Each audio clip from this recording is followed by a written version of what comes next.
I don't want anybody to hear, oh, Gabe beat bipolar. People introduce like, Gabe Howard, who beat bipolar, is coming on stage. I didn't beat anything. It's a reluctant roommate that I can't get rid of. I think people think of it like pink eye. Oh, I have pink eye, and pink eye is dangerous. I need to not rub my eye. I need to put in the drops 4 times a day. But if I do everything right, in a couple of weeks, I will no longer have to think about this ever again. That is the opposite way that you should ever look at bipolar disorder. I think we have a failure from the outset. We keep saying the system is broken. The system is working perfectly. We have instituted a system that frankly does more harm than good. And then we blame the people in the system for the bad outcomes. Well, everybody, welcome back to Success Rewritten. I'm your host, Emily Lemenza-Washkovic, and today I have with me Gabe Howard. I found Gabe because Gabe is a mental health advocate living with bipolar disorder, like myself. Gabe hosts a couple of podcasts, but the one that I was the most familiar with is Inside Bipolar. It's won a Webby Award before, and he has this incredible book, Mental Illness is an Asshole and Other Observations. I personally devoured this over the last week, so we'll dig into this. And if anyone wants their own signed copy, they can go to Gabe's website, gabehoward.com, but you can buy the book anywhere you get books. You can listen to his podcasts anywhere you listen to podcasts. Gabe, thank you so much for taking the time to come on today.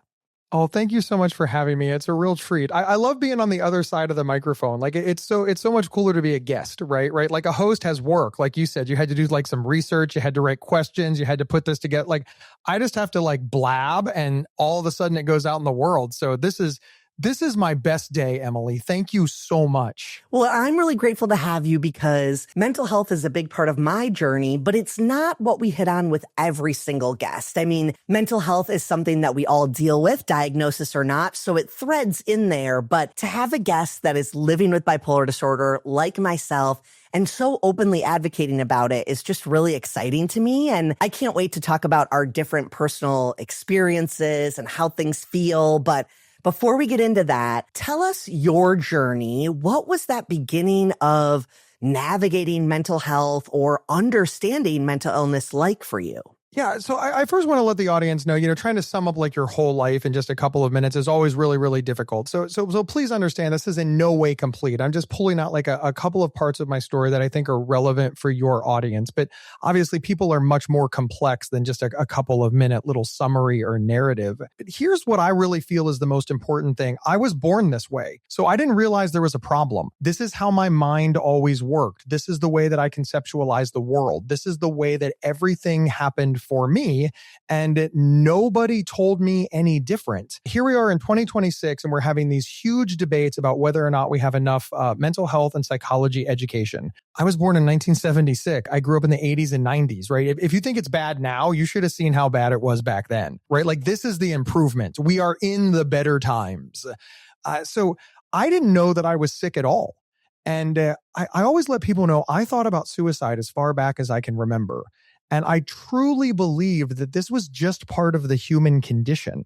Now, I want to be clear. Nobody said this to me. Nobody taught me this. This is not some example of something horribly going wrong externally. This is an example of something horribly going wrong internally that nobody had the wherewithal to correct because I never articulated it. And the reason that I never articulated it is very complicated. One, I was raised in a stereotypically blue-collar household. So, men were supposed to be stoic, strong, emotionless, right? Men don't cry. So even though I had a lot of these feelings, I felt that I needed to deal with them. 2, bipolar disorder, even by its very nature, is intermittent, right? Like everybody conceptualizes bipolar disorder as highs and lows, right? You've got your mania and you've got your depression. And people for some reason think that you're one of those. No, those are just the 2 extremes. You can be everything in between. And Emily, as you well know, I'm sort of preaching to the choir here. One of those extremes is the middle, the stereotypical, the average, right? That's when you do well. That's when you get the job, do well in school, make the connections, make your parents proud. But it also sends a signal to everybody that you can behave, you can achieve, you can do well. So when you become symptomatic, you don't get a lot of people really on your side. All of this coalesced into me being admitted to a psychiatric hospital because, it turns out that I wasn't okay. I needed a lot of help. I needed a lot of resources, and I didn't have it. So I woke up one day in a psychiatric ward where I was diagnosed with bipolar disorder. I was put on my first psychiatric medications, released to a step-down program, got hooked up with therapies. And I like to say that began my 4-year epic battle against bipolar disorder. Well, and something that I found so interesting and important in how you tell your story is this constant thought about suicide. Because I'll be honest, when I read that, it confused me at first. I didn't understand really. And then the more I was reading your writing and the way you explained kind of how it felt and the normalcy that you thought it had, it all started to make sense to me. And I'm sure there's so many people who have experienced something like that, whether it's a thought that they have or a feeling that they have, and they haven't wanted to talk about it because they haven't known if it was normal, not normal, or what people might think. Can you just describe a little bit for people what that thought of suicide kind of felt like in terms of the way you say it in the book is so good. I think you say something like, on the bad days, you thought about how you were going to do it. And on the good days, how do you phrase it? I'm butchering today it. Is not the day that I'm going to do it. Yeah. That's the part that gets people. They think that suicidality is just, I want to die. I want to die. I want to die. Right. But it's not. That is a part of it. Please don't misunderstand me. That's the most serious part of it. Like that's the part where intervention needs to happen very quickly. But there are so many other things surrounding it that I don't think get enough attention. So first and foremost, I don't think suicide education gets enough attention, but let's move that aside, right? When I thought about it all the time, it was like, obviously on the really bad days, it's like, I could end this all. I'm in control, right? Like I can just end it and be done. And that occupied my mind. And then of course, other things occupied my mind. Like, okay, well, if you're going to do it, how? Like what's going to happen afterwards? Who's going to get your stuff? Like what method are you going to use? Like all of this is floating around in my head. But you're right, Emily, there are good days. Like, what do you do when you're happy? What do you do on Christmas morning when like Santa fulfilled your wish list and everything is fantastic? Like, really? You're thinking about suicide then? No, of course not, right? I'm not thinking about ending my life. I'm not thinking about suicide in the way that people think that you're thinking about suicide. I think today's a good day. I'm not going to do it today. I'm going to give myself a break today. You know what? I'm glad I didn't do it last week. I'm glad I made it here. This was worth waiting on. But what I want the audience to hear and what I want people to really understand is it's not on or off. It's not light or dark. It's this spectrum of nonsense that's all encompassing. And I say nonsense as a layman's terms. In psychology, it's systemic. It's symptomatic, right? It's data. It's okay. How often do you do this? Why do you do it? Do you hype on it? Do you have anxiety? Is it interfering with the activities of daily living? Is it preventing you from making connections? And all of that is going to vary by person, but make no mistake, if you think you're going to die at any given time by your own hand, you're really not all that excited to meet people or to make connections or to strive for anything because, always in my mind, I was, a day, a week, a month from it all being over. So it just became this very here and now kind of thought process. And that has its own damage that then leads to other things. So it's all connected. But yes, even on good days, that was really your question. Even on good days, this latent suicidality caused a problem. But I'm really glad that you talk about it because I do think there's this huge misunderstanding that when someone loses their life to suicide, it's like this horrible thing happened. They feel like they're at the end of their rope and now it's done. And that is sometimes the circumstance that leads to someone effectively committing suicide. However, it doesn't only become a thought in your mind when something visibly wrong is happening. And that's where I think that huge gap in dialogue is, right? It's this misunderstanding that when you're not thinking about it right now, you're okay. And that's hard, I think. And, I do crisis intervention training through NAMI. I know you have done that as well. Yep. One of the Good most shout important out there. things. Good, love it. I mean, Sorry, I honestly, didn't mean to that interrupt. program, I got excited. You said NAMI. I got excited. Advocacy. Woo! I love NAMI too. We need to talk about them. But with the crisis intervention training, something I remember from my first time, like almost 7 years ago, we say to the officers, asking someone if they're thinking about taking their life or thinking about hurting themselves or what the steps are going to be, you're not going to implant that idea in their mind. So you need to ask. You need to be comfortable saying, are you thinking about suicide? And I tell people that all the time, like asking someone that question is not going to implant the idea in their mind. As someone that lives with it, can you maybe just expand or elaborate on that a little bit and the power of actually asking? Yeah. So one of the hallmarks of suicidality, and again, this is not a one size fits all thing. So I do want to caution your audience. They're like, oh, well, Gabe said that everybody who thinks about suicide does X. Nope. Didn't say everyone. I said many people, more often than not, more likely than not. The research shows, right? Just in general, right? So I just want to be very clear that this is not 100%. But one of the hallmarks of suicidality is that nobody will care if I'm dead, right? Let's just call it out. Let's just own it. Like if I die, nobody will care, because if you thought that somebody would care, it's a barrier. Right. And many people have described like, what stopped you? I couldn't do it to my grandma. What stopped you? I didn't want my dad to find my body. Like, and so this is this slight acknowledgement that somebody out there gives a crap about you. But suicidality is constantly eating at that. It's constantly eating at that. And if you get to a certain point and it's gone, somebody walking up to you and saying, hey, are you thinking of killing yourself? Is proof positive somebody cares. If they're tiptoeing around it, if they're not being serious, if you can't recognize it, see that's the thing that people don't understand. They're like, well, I asked him if he was going to kill himself. What did you say exactly? I said, are you thinking about hurting yourself? Yeah, that's not the same thing. Hurting yourself and killing yourself are two unique, separate experiences. Nobody ever says, oh my God, I'm sorry, did your child get hurt? And mean dead. I just, that nobody would ever say that. But yet in suicidality, we're like, no. We spoke in code and we don't know why it didn't work. So I say that somewhat flippantly because that's just, my irreverent attitude. But if you thought about it for half a second, I just, why are we so afraid of this? I know that death is scary.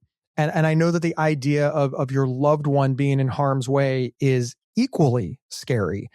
And that's why we've got to take this seriously. That is why we have to own it, use real words, not tiptoe around it, not be afraid of it, but fight it head on. I mean, look, I'm Analogy City, but could you imagine if firefighters were so afraid of fire that whenever one happened, like they stood way back and just kind of arced the hose at it instead of like breaking down the door and going inside, right? If like all of their stuff was like, oh, you have a heat issue in your house? No, I have a fire. Whoa. We don't say that. We don't want to give the fire power, right? Like it's just, if you think about it, it's nonsense. But I understand that this is from a place of deep misunderstanding and deep concern and deep fear. And all of those are boundaries to people getting the help that they need. And again, I don't want to put too fine of a point up, but the stakes are very high, right? When we make this mistake, people lose their lives, and that's permanent. There's no way to backtrack that. And if someone mentions it, you need to take it seriously, which you hit on over and over and over. And it is urgent. And, I wasn't planning on sharing this, but I can share it without sharing any of this person's details. My husband knows someone who this week shared that they were thinking about that. And luckily someone raised the flag and said, we need help, And I think at first there was a shock when this person said, I'm thinking about taking my life. And that shock almost led to an action. I mean, I think there were some people that were like, I heard that. I don't know what to do. And meanwhile, my husband was like, we need to tell someone, and I think that is something that all of us should be aware of. If someone says it out loud, that is a cry for help. You need to take it seriously, and it is urgent. This isn't something that we can circle back to in a day or two. Like, this is a serious thing. And you even hit on it in one of your articles that, sometimes teenagers, as an example, might use or weaponize this towards their parents and they don't mean it. that still in your mind is a huge opportunity to treat it seriously and go through the process so that they learn this is not something to joke about. And yeah, I just want to like pause on that together and remind everyone that even if you do hear someone say that and you think it's flippant or a joke or whatever, if you don't address it seriously, you will always wonder and think about that. So take it seriously. And if it was a joke, which is a horrible joke, that person can then learn the gravity of that and that it's not something to be joked about. Is there one of the things I think about, Emily, with the whole joke thing, and I love doing this because people are like, but aren't you a mental health advocate?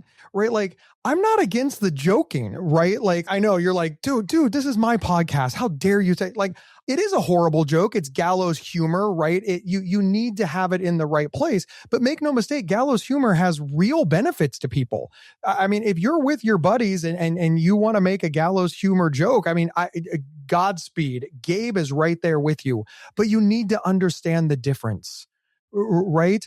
Nobody goes to somebody's funeral and make a murder mystery joke. I mean, could you imagine standing at somebody's funeral after they just lost a loved one and saying, what are you guys doing later tonight? Oh, we're going to a murder mystery. You know we're at a funeral, right? And then, right, let's take it to just a ridiculous place. Let's say that you were at the funeral of a murder victim. Hey, what are you doing tonight? Oh, we're going to murder mystery theater. What the hell? Like, but see, people understand that. Anybody listening would like, well, I would never say that. Like, in fact, maybe if I even knew somebody who was murdered, I'd even stop going to murder mysteries. Right. That's a choice that you can make. With suicidality, we don't seem to understand this. We have this avoided at all cost mentality. We don't understand when the humor is inappropriate, appropriate. We don't know where the lines are. And I honestly believe this is why. Because a whole bunch of teenagers get angry and they scream, I'm going to kill myself. Their parents don't take them seriously at all because, listen, more often than not, that the kid's just venting, the kid's just reacting. But we don't take this opportunity to educate them and say, okay, here's why this is terrible. Here's why this is awful. Here's what you missed. All right. Like here is where it is a problem. And again, I'm filled with examples because it's my job. But, I remember one time getting like really, really mad and I punched the wall. Right. And my father is like, you can't punch walls. And he's like, you need to punch a pillow. And I was like, wait, what? He's like, yeah, the punching wasn't the problem. It's what you punched. And he's like, this is he's like, look, if you need to vent, if you want to get a punching bag, if you want to go to the gym, if you want to run it out, if you want to punch a pillow, that's fine. But you don't punch people and you don't punch stuff. Like, this is real consequences. You're paying for that wall. Also, you punch the wall in front of your family. That's scary to them. Like, what's wrong with you? If this is a way that you want to vent, you need to do it safely. And as I grew up, I was like, that was actually like a really powerful moment. Because the punching wasn't the problem. It was what I punched and the loss of control that I had to punch so he taught me accidentally how to manage anger, how to manage expectations, and how to use a coping skill safely. But I think about this a lot because so many people would be like, punching's bad. Punching things are bad. Don't ever punch. Don't ever punch. Don't ever be. And then they take it a step further. Don't ever be angry. Loss of control is bad. Anger is bad. And so suddenly they're like, hey, everything that you just did is wrong and your emotions are invalid. And my dad went another way, which is odd because, he's not a touchy-feely guy. So the fact that he got this one right is actually quite surprising even to me to this day. Well, I was going to say, from what I know, from what I've read, it's not like he was out here giving mental health advice, but no, he's got all kinds of toxic problems when it comes to masculinity, but he nailed a few things. I'll give him credit. Well, and Gabe, I mean, I think maybe we're stretching this too far, but like, to me, the takeaway of that story is you don't necessarily have to be a mental health expert to help your child navigate emotions, any of that stuff. And there is a way to teach without shaming, right? Yes. Like, your dad wasn't telling you you're horrible, you can't do anything. It was more about why is this route not good to keep doing? And what are some alternative options, which I think is really helpful for a young kid because you are trying to figure out how to express yourself, how to let energy out. And so just saying no, that doesn't really do much. If you redirect, that's a lot more helpful.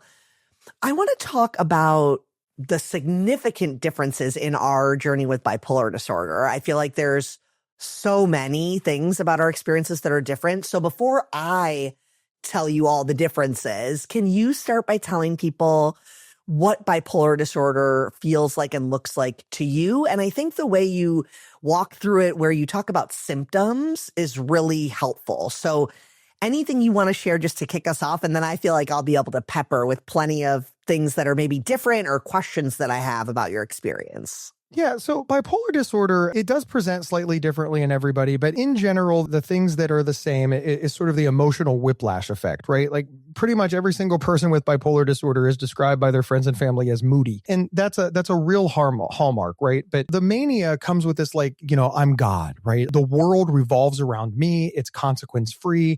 Everything that I do is great and nothing bad can ever possibly happen because I am at the center of the universe. And then that goes all the way down to what I call garbage, right? Where everybody hates you. Nobody will care if you're dead, including your mom and your grandma and your best friend will just be like, oh, I'm so glad he's dead. Right. And they will not care about you and they never cared about you and everybody hates you. And you are just a garbage person who is deserving of every bad thing that happens to you. And then, of course, everything in between.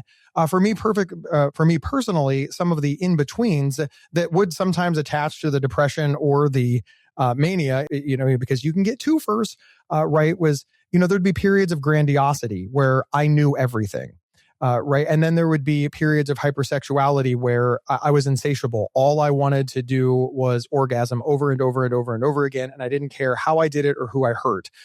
And that's really problematic because it ruins sex. And sex can be a healthy and good. And in fact, sex is a healthy and good thing among, yourself or consensually with other people. So wrecking it in any way is a real bummer because you're taking, one of the thrills of life and turning it into a disorder or a compulsion. And that's terrible. The next thing is I just had a lot of anxiety. In fact, I do have a co-occurring anxiety disorder, and that manifested in panic attacks and just this general feeling of hopelessness and worthlessness. And then I also had irritability where I would just snap. And then finally, I had psychosis. Psychosis for me was delusions where I thought that there was demons under my bed. I thought that there were demons interacting with the people around me and hurting me in some way. I could never see or hear the demons, but I knew that they were there. And all of these things, they didn't all happen at the same time, right? It was sort of like whack-a-mole. I'd get rid of one and another would pop up. Sometimes they would co-occur. I'd be anxious and hypersexual, or I'd be depressed and anxious, or, I think I knew everything but had no energy to get off the couch, right? That's a very difficult one. And then from a layman's perspective, obviously wanting to die carries its own weight. You're just, because again, as I said earlier in the program, in the podcast, you're not really making future plans if you don't think you're going to be in the future. Well, if you don't make future plans, that's a problem. It's like, I don't need to pay that bill. I'll be dead. Well, then you're not. And then the bill comes due and you're like, what happened? Well, yeah, I spent all the money. Why? Well, because I wasn't supposed to be here. Yeah, but you are here. I know. I quit my job. Why? Well, because, by the time I run out of money, I quit my job on Monday. I got the plan for Friday. Right. But now it's 2 weeks from that plan and you're still here and unemployed. Right. Well, now I'm going to go get a new job. Yeah. You kind of told your boss to take that job and shove it because you didn't care. And now that boss has told the story of the employee that screamed at him to everybody else in your industry. So nobody wants to hire you, which is probably smart. But you're not trying to conserve or build your reputation if you don't think you're going to be around to enjoy the spoils of it. So that's sort of, in a nutshell, how bipolar disorder kind of impacted me and felt to me and manifested for me. That's such a good description of the range and how things sometimes showed up together. I personally have never experienced bipolar depression, like the deep throes of depression, especially the time frame that they'll put around a diagnosis of like 2 or more weeks. And even how to describe depression. I feel like I've used other people's examples before, but the way that you describe it as nothingness is kind of one of the first things that I felt like actually meant something to me in the descriptors I used to use. Because I would say things like, you feel sad or hopeless, or like you're moving through sludge. Like I understand some of the physical feelings, but that internal emptiness compared to sadness is such a important difference to someone who hasn't felt it before. Can you just elaborate on that a little bit? Because the words you use to describe it, I feel like opened up an understanding for me. I think one of the hardest problems with describing depression is you want to describe something. And there's a million examples that I can use for this, but it's like trying to describe death, right? Like, how do you describe death? It's death. It's nothing. You used to be here and now you're not. Somebody used to be here and now they're not, right? There's really, you can't compare it to anything. There's no descriptor. It is nothing, right? It's just like, describe what air looks like. I don't know. I can describe kind of how it feels maybe. No. You got to tell me what it looks like. It doesn't look like anything. You can't see it. And then somebody's like, but you can see it under a microphone or a microscope. And then, and people try. And the first thing that I want to say is I am so happy that people try because we need to be talking about it. So every single, bad analogy, bad example, completely missed the mark, descriptor that I have heard, I am proud of, right? Because somebody somewhere is trying to describe how they feel. Many times I think they've missed the mark and they got it wrong, but who cares, right? It's like when people sing their favorite song and they can't sing, but they look so happy, right? They're just like, they got their hand up, they're dancing, like they are completely out of tune and missing half the words, but the joy on their face carries the moment. So please, if you are listening to this, keep describing depression in whatever way it feels good for you and don't psych yourself out that it's a bad example. But for me, it's nothing. You don't have the energy to move. You can't form thoughts. You don't care what happens to you. An example that I started using a long time ago is pretend that you're walking down the street, right? You're just walking down the street, minding your own business, and somebody throws a tennis ball at you, right? You do not see them coming. You're not expecting anything. As soon as you see that tennis ball coming your way, you instinctively move out of the way. You don't know what's coming. You don't know who threw it. You don't know why they threw it. You don't know anything, but you instinctively protect yourself by moving out of the way of the tennis ball. Our body's innate desire to protect ourselves is stronger than why did they throw it? Who threw it? What did they throw? Will it even hurt if it hits me? I mean, a tennis ball is not nothing. In fact, it was a 3-year-old who threw it. So who cares? Why did I even know? Our body's desire to protect itself is greater than the body's desire to know why it's protecting itself. It senses fear, it reacts. Depression overrules all of that. Depression is like, whatever. I don't know. I don't care. I just, and it's worse than that because, people were always like, I'm walking through sludge, right? But you're walking. Like, where'd you get the energy for that? Right? Like, and I just point that out to people because I want people to understand. And again, we can do this all day. And that's why I opened up with this first hour because I don't want anybody who's like, well, I describe it as walking through sludge. Good. You should keep doing it. Yes. It's not bad. Right. But the downside and the incompleteness of that is that what people hear is, okay, but you can walk through sludge, right? So all these depressed people are just lazy.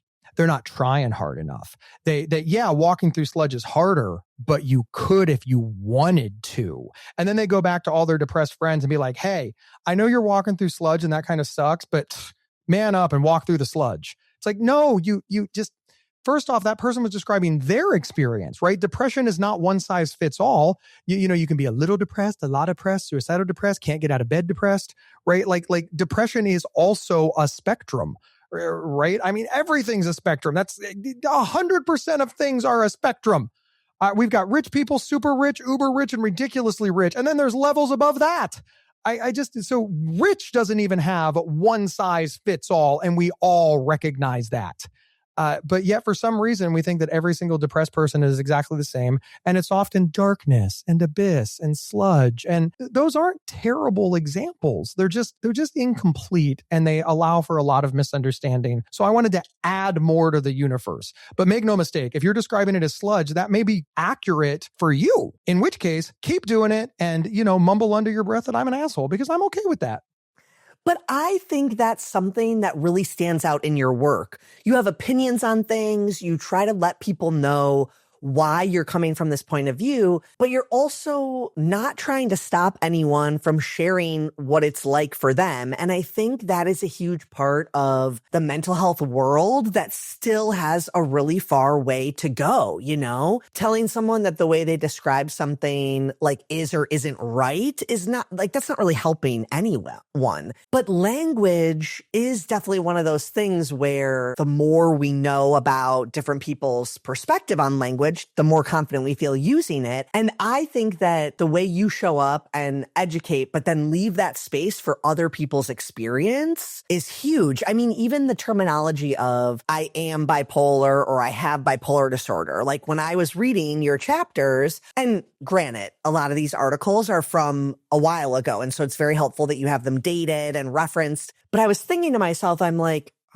do I have like a completely different opinion? And then by the end of the chapter, I was like, oh, Gabe isn't actually telling you what is right or wrong. He's saying, this is how I identify. And so much of it was centered around your POV. So like if someone else wants to say they're living with bipolar or have bipolar, that's kind of on them, is how you were showing up to the dialogue. But you were also informing people about why someone might feel offended by certain terminology. And I think sometimes in advocacy, we miss that opportunity. Like we speak to our experience and we want them to understand our experience. And it kind of deludes the fact that that is our experience on a spectrum. What do you think about that in terms of like advocacy now? Because you've been doing this for a long time. Yeah, I'm always so fascinated about the language debate, right? So what you're describing is person-first language. And the first thing that I want to say is I have zero problem with person-first language, except for the fact that person-first language thinks that it's correct and that every other form of expression is wrong. That's where they lose me. If they're like, hey, if you say it this way, it generates this thought, I think that's a fantastic discussion point. And I also want to be clear, I think that person-first language has certain areas where it belongs. If you own a hospital, an emergency room, and you're like, look, I want all of my practitioners to be using person-first language, I think that's a good idea, right? So I want to be clear. I feel this way about all areas of life, right? I used to work for a restaurant and we didn't call the towels rags. Look, they were all rags, but rag has like a connotation, right? If you're in your kitchen at home and you say, hand me a rag, nobody thinks a thing of it. If you're in a restaurant and somebody says, throw me a rag, you're like, ooh, dirty, you're wiping, ooh, that's yuck. So they call them towels, right? So if there was some sort of initiative that said, look, if you call a rag in your house, you're a bad person and you're discriminating against somebody and you don't understand that you're a whole person, I'd be like, that's nonsense. But if you want to make it a priority in your restaurant to call them towels so that the customers have a good experience, I also think that's valid. And that's the problem that I have with these initiatives. Listen, Emily, as sure as we are sitting here, nobody in the history of ever has lied awake at night and wondered if they're having a mental health crisis. They wonder if they're going crazy. They wonder if they're going effing insane. They're crying, they're rocking. They're not using the correct language.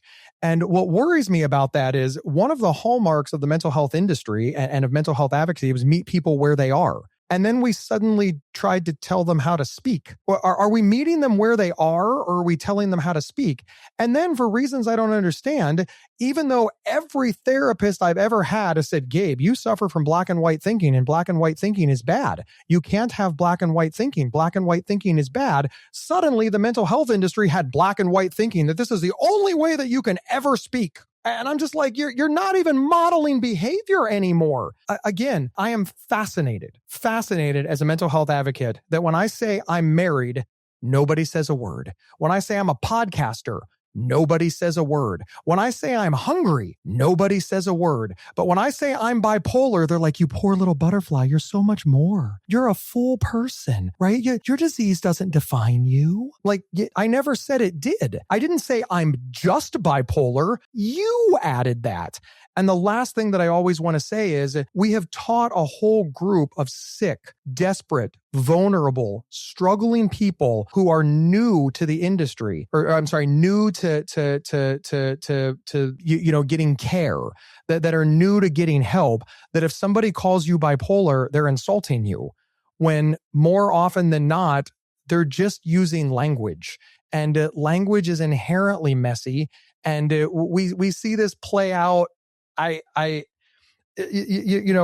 time when I was a kid, here's another dad story. One time when I was a kid, I did something and I said, I'm bad. And my dad said, you're not a bad kid. And I was like, no, like Michael Jackson. And he's like, huh? And I'm like, I'm bad, right? The album was all the way. He's like, oh, it means good? I was like, yeah. He's like, then why didn't you say I'm good? Well, because no, it means like I'm bad. And he's just like, look, he's like, but you're not a bad. I'm like, no, it means good. He's like, so bad means good? What the hell are you talking about?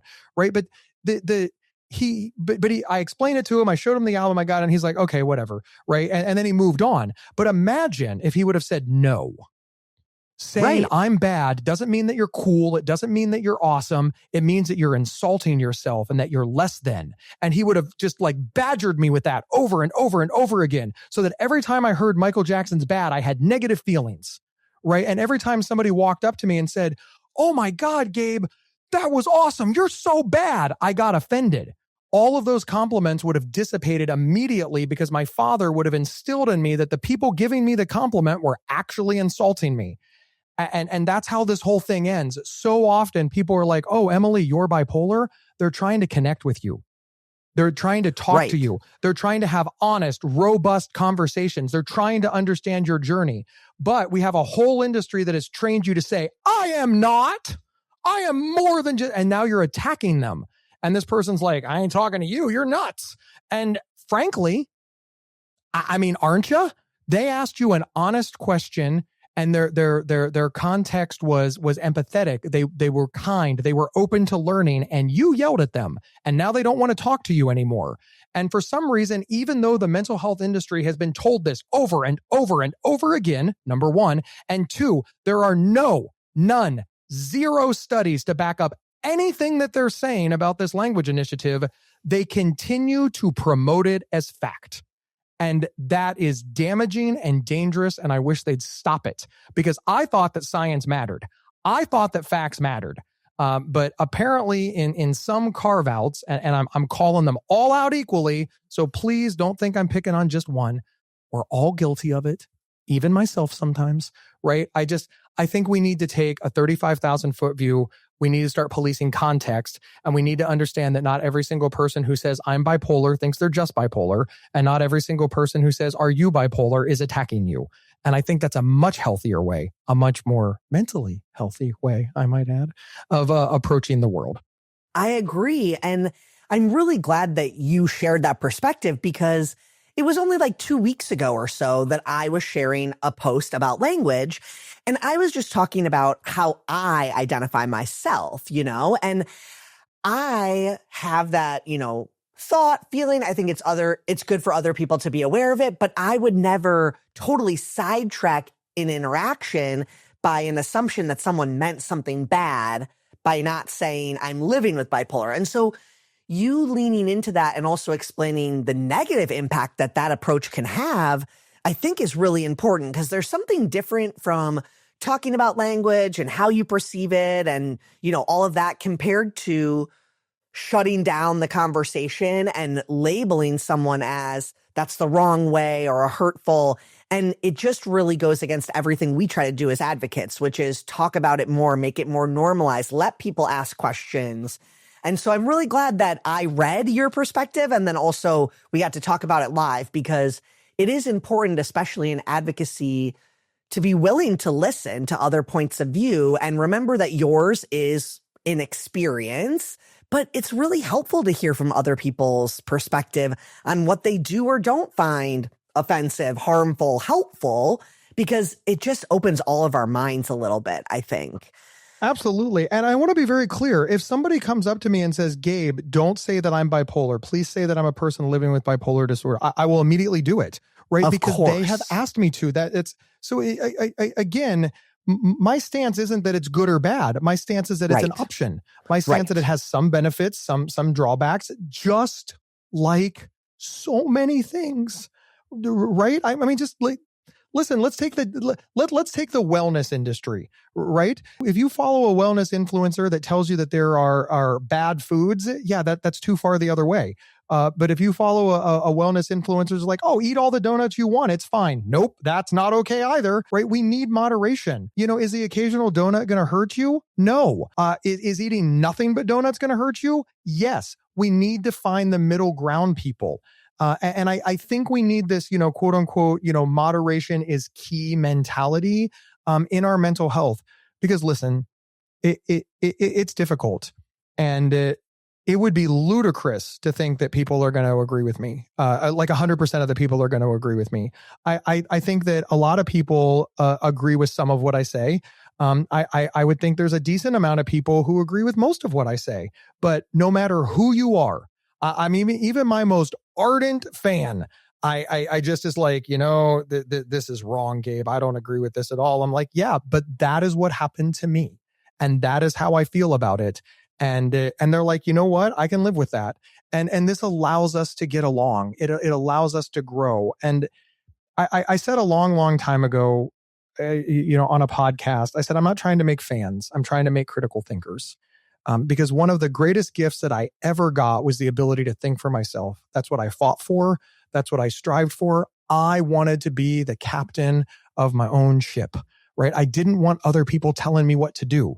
I wanted to control it. And that meant I had to be allowed to make mistakes.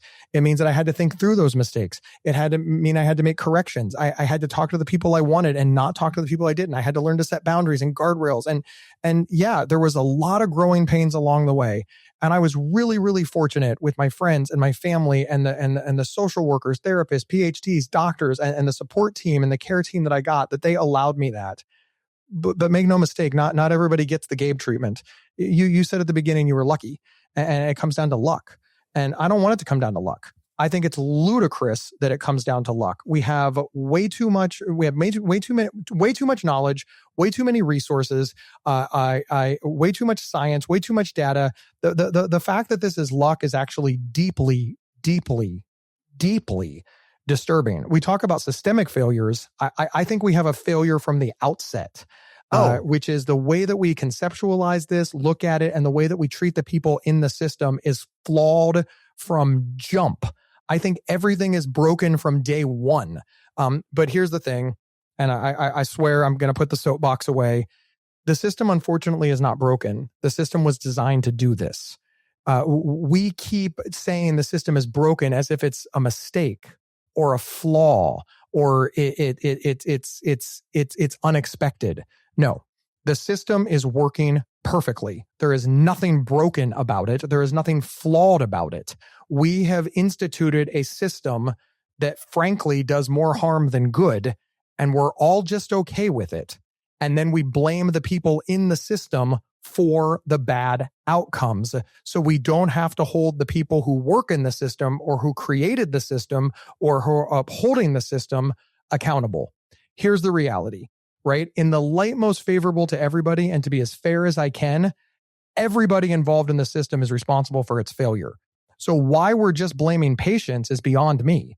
Why aren't we blaming the doctors? Why aren't we blaming the politicians? Why aren't we blaming the hospitals? The very fact that a system can fail and we decided that it's the participants' fault and not the architects is deeply disturbing. But I'm going to take a 35,000 foot view and ask why we just can't share the responsibility of the system being broken. But most people hearing this is like, well, but you got to admit, I mean, people aren't med compliant. People don't show up. People are lazy. Homeless people, they're aggressive. I mean, it's probably their fault. I mean, but the doctors are trying their best. I mean, everybody's working the hardest they can, right? I hear all of this. It's like, wow. You are willing to tell a whole bunch of people who are sleeping indoors with fed bellies and comfy beds that they are blameless. And you are willing to take a whole bunch of sick people and telling them that they have the authority to change it and that it's their fault it's broken. And that is American advocacy all wrapped up in a nice little bow. And that has to change rapidly. Yeah. I mean, we have like no time left. I feel like you and I could talk for forever. But I do kind of want to put a bow on this. Right? Like, no, I know. Well, I mean, I guess the thing that I want to say about that, and then I have something that I want you to close with, but like my entire experience is steeped in privilege. And I believe that my day-to-day life, my health is all steeped in privilege. Like I was born genetically with bipolar disorder. I believe that. But I also think the way that it shows up in my day-to-day life now is less intrusive on certain levels because of the privileges of my life. Like and unhoused people are like so near and dear to me because I feel like anyone can be one step away from that if you don't have support. And I just have a huge, huge, huge, huge family. And so I feel like I have all these little like net pieces under me, you know? And you're right that the system is really messed up. And if you're navigating through it without feeling that, it's almost like, well, you know, And if you actually look at the people that are trying to get help and not, that's when it quickly becomes clear all of the problems. I mean, they're rampant at every level of the process. Okay, to close out, you often say that you spend more time living your life than managing your bipolar disorder. I feel like that is true for me too, and I feel like that's a great goal for people.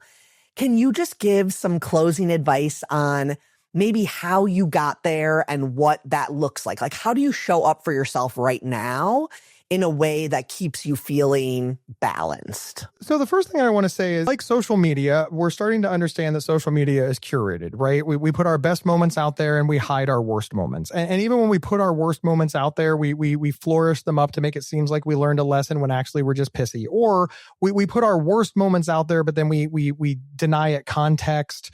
We're just like, well, they broke up with me and they were horrible. And we leave out the part where we cheated, right? Like, I mean, so people are starting to understand that, social media is not, a perfect narrative structure of reality.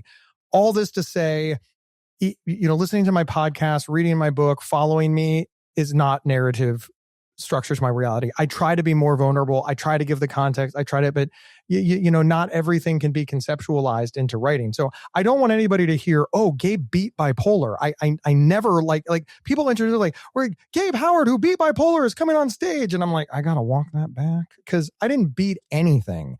It's a reluctant roommate that I can't get rid of. That said, I have figured out how to make some structures that make the roommate more tolerable, right? Like I gave up the fact that, bipolar disorder was ever going to clean up the kitchen.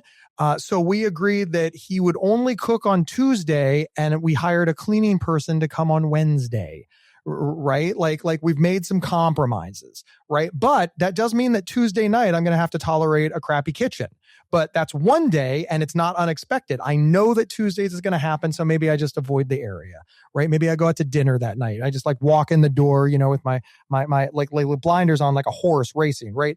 And it's all kinds of stuff like that. That is an example of a coping skill. And two, I recognize that, to your thing, I spend more of my life living my life than I do managing bipolar disorder. Notice I didn't say I spend my life living my life, right? There's some part of my life that has to be dedicated to managing this illness. And I think that many people conceptualize bipolar disorder and serious mental illness incorrectly. They think that it is something that they will eventually get over, like it will go away, like it will be done. I think people, think of it like pink eye. They're like, oh, I have pink eye and pink eye is dangerous. I need to take pink eye seriously. I need to go to the doctor. I need to stay away from people so I don't spread it. I need to not rub my eye. I need to put in the drops 4 times a day. But if I do everything right, in a couple of weeks, I will no longer have to think about this ever again. That is the opposite way that you should ever look at bipolar disorder. You should look at bipolar disorder as, okay, I need to think about this for a little bit every day or at least every other day. I need to make sure that I continue to put the drops in for the rest of my life. And if I do all the right things, I will spend very little time on bipolar disorder. But very little time is not no time. And I need to take my meds as prescribed. I need to manage my moods. I need to pay attention to lifestyle choices like sleep, exercise, health, and eating right. I need to be aware of when my mood drops to a level where I need to ask for help, whether it's simple help like, from my spouse or my friends or my family, or whether it's medical help, like I need to call up the doctor and be like, look, I can't wait to my next appointment. I need to see you right now. I need to be monitoring that and in control of it. I need to make sure that I'm honest with my doctors. I need to make sure that I'm prepared for my doctor.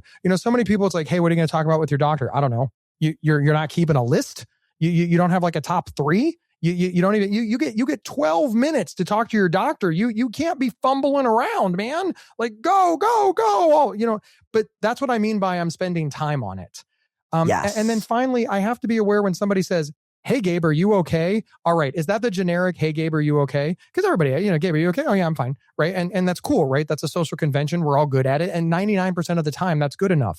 But what if they're asking because they see something I didn't? So I need to know when to say, hey, why are you asking? Like, what are you noticing? And of course, I also need to train the people around me to not say, hey, Gabe, are you okay? When they mean, hey, are you struggling? Because we got to use the right words. If my wife sits me down and looks me dead in the eyes and say, hey man, you all right? Like, I've noticed some weirdness. Like, are you struggling? You suffering? Can I do anything? Like, I know she's not kidding, right? First off, she didn't ask it casually. She sat me down and looked me in the eyes. So that's like, every man is like, no, that's serious, man. She looked you in the eyes, like, something's going on. Like, if she didn't send you a text or like say it in the car, like that's like, but I think every spouse recognizes that if somebody is intentional about asking, they're not just casually asking, that maybe give it some more weight. But we need to train ourselves and our support system. So all of this takes time, is my point. Practicing the coping skills, learning the coping skills. So I wish I had the magic bullet for you. But if I did, I'd also have dump trucks of money, which I do not have. But all of those things will put you in a better position. Because we don't need it. We need to figure out how to make it manageable. And I think what you said about it's not going away, like that's one of the most important things I want to tell people too. I take medication every day. I plan to take it every day for the rest of my life. And I'm glad the one I'm on right now really works. So yeah. Amen. Whatever you're going through, it's okay. And the end goal is not to be rid of it, but to understand how to show up for yourself and have the people around you show up for you. It's management, right? It's management. I think we need to look at long-term management. Emily, this has been absolutely wonderful. You gotta go. We could do this all day. You gotta go. I'm all on board with all day, but unfortunately, man, we just don't have all day. But you know what? That's why people can check out your stuff. They heard a little bit. Now they can go find more. So Mental Illness is an Asshole and Other Observations. Go buy it. But most importantly, GabeHoward.com. You can see all of his work, all of his podcasts. And in the show notes, we're going to drop everything. I'm going to have to put that story about my tattoo and your tattoo somewhere else. Where's our tattoos? Hang on. I know. Mine's a hard one to see like on this side of the camera. Yeah, like I'm trying to aim mine at the camera. But there it is. It's right there. There we are. Yay! Gabe, thank you. Go do the rest of the amazing things you have going on today. We appreciate you.